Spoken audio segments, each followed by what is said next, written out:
இப்போ அவனோட ஃப்ரெண்டும் நீ ஏதோ தேவையில்லாத வேலைலாம் பண்ணிட்டு இருக்கடா அப்படின்னு சொல்லிட்டு ஹீரோக்கு அட்வைஸ் பண்ணிட்டு கிளம்பி போயிடுறான். இப்போ ஹீரோ உள்ள போனா அந்த பொண்ணு ரொம்ப கோவமா உட்காந்துட்டு இருக்கா. குரல்லாம் பேயோட குரல் மாதிரி மொத்தமா மாறிடுது. கண்ணு அப்படியே சிகப்பா இருக்கு. நீ எப்படி என்ன பார்த்து மோகினி பிசாசன்னு சொல்லுவ, அது உன் வாயால் எப்படி நீ சொல்லுவ அப்படின்னு இருக்கா. ஹீரோவும் இல்ல அவன் எனக்கு சின்ன வயசுல இருந்தே ஃப்ரெண்டு, அதனாலதான் சொன்னேன் அப்படிங்கிறான். அந்த பொண்ணும் என்னை பத்தி யாருக்குமே தெரியக்கூடாதுன்னு இருந்தேன், நீ அவன் ஃப்ரெண்ட் கிட்ட சொல்லிட்ட, எனக்கு பயங்கரமா கோவம் வருது, உன் ஃப்ரெண்ட் எனக்கு கொல்லணும் போல இருக்கு, நான் எப்படியாவது அவனை கொன்னே தீரணும் அப்படின்னு பயங்கரமா கோவப்பட்டு இருக்கு. கோவப்பட்டுட்டு ஹீரோ கிட்ட இப்படி கோவப்பட்டுமே அப்படின்னு ஒரு மாதிரி மூட் அவுட் ஆகி உள்ள போய் உட்காந்துருது அந்த பொண்ணு. இப்போ ஹீரோ சித்தப்பாவுக்கு கால் பண்ணி, சித்தப்பா அவ பேய் மாதிரிலாம் நடந்துக்கல, முழுசா மனுஷங்க மாதிரி தான் நடந்துக்கிறா, இதுக்கப்புறமா அவளை கட்டி போடணுமா, அவ நல்லவளா தான் தெரியுறா அப்படின்னு கேட்டுட்டு இருக்கான். அவங்க சித்தப்பாவும் இல்ல அவளோட ஸ்டைலே இதுதான், அவ நம்புறவங்க கிட்ட அவ மேல நம்பிக்கை வர அளவுக்கு நடந்துக்குவா, அவங்க அவளை முழுசா நம்பிட்டாங்கன்னு தெரிஞ்சதும் அவளோட ஆசையை தீர்த்துக்கிட்டு அவங்கள கொன்றுவா, அதுதான் அவளோட வேலை, அதனால நீ அவளோட வலையில விழுந்துராத அப்படின்னு சொல்லிடுறாரு. சரி எனக்கு புரிஞ்சுது, எப்படி நான் மோதிரத்தை போட்டுறேன் அப்படின்னு பேசிட்டு இருக்கான். இப்ப இங்க அந்த ஹீரோவை லவ் பண்ணிட்டு இருந்துச்சுல அவன் ஆபீஸ்ல ஒர்க் பண்ற பொண்ணு, அந்த பொண்ணு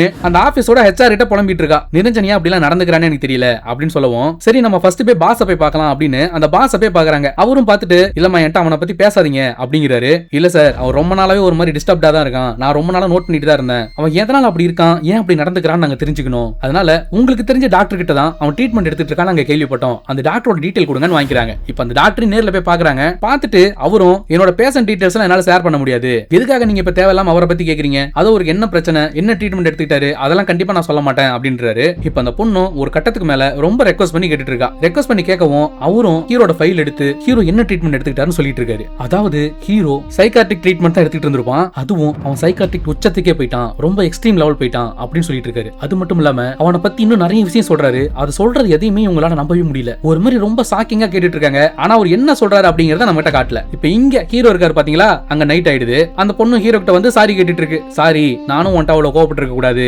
அப்படின்னும், ஹீரோவும் சரி பரவாயில்ல விடு, நீ தானே கோவப்பட்ட அப்படின்னு சொல்லி கேஷுவலா பேசிட்டு இருக்காங்க.